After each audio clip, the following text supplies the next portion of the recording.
Hello મિત્રો, કેમ છો? જય શ્રી કૃષ્ણ. આજે આપણે બનાવવાનું છે ટેટીનો જ્યુસ. બહુ સરસ મજાનો આઈસ્ક્રીમનો ઉપયોગ કરી અને બનાવીશું આપણે બહુ સરસ મજાનો ટેટીનો જ્યુસ. એકદમ મીઠો મીઠો અને છોકરાઓને મજા પડી જાવ ઠંડો ઠંડો.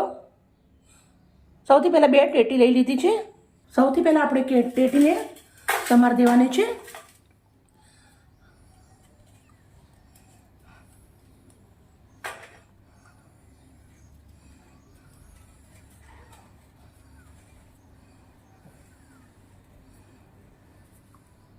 ટેટી એકદમ મીઠી છે અને સાથે આઈસ્ક્રીમ બધું નાખીશું એટલે બહુ જ સરસ મજાનું જ્યુસ બનશે.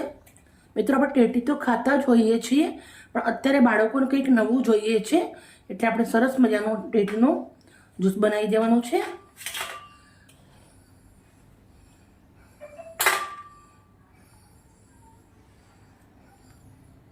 આવી રીતના જે બીજ આવે એ કાઢી લઉં છું. બીજ ધોઈ અને તમે કંઈ પણ પંજાબી શાક બનાવો એના અંદર નાખી શકો છો. બીજ પણ બહુ જ મોંઘા આવે છે એટલે તમે આવી રીતે ઉપયોગ કરી શકો. કોઈ પણ પંજાબી શાક બનાવો તો ગ્રેવીના અંદર નાખી શકો છો. તો બધી જ ટેટી આપણે આવી રીતે કટ કરી અને રેડી કરી દેવાની છે. પછી આપણે શું શું નાખવું એ પૂરું તમને બતાવું છું.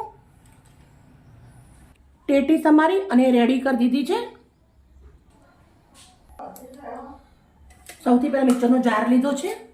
અંદર ટેટી નાખું છું. 2 ચમચી ખાંડ નાખું છું.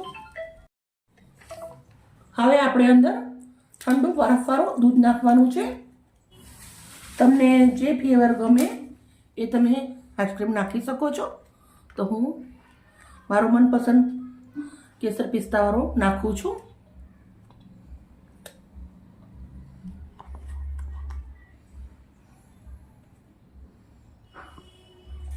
હવે આપણે આને બંધ કરી દઈશું.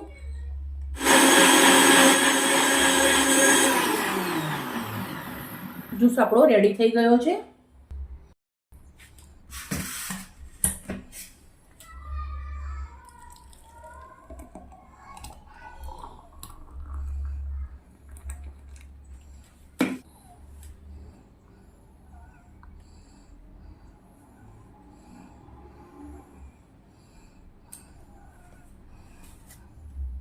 થોડું આઈસ્ક્રીમ મૂક્યા પછી આપણે થોડું આવી રીતના ટેટી મૂકી દઉં છું સમારેલી.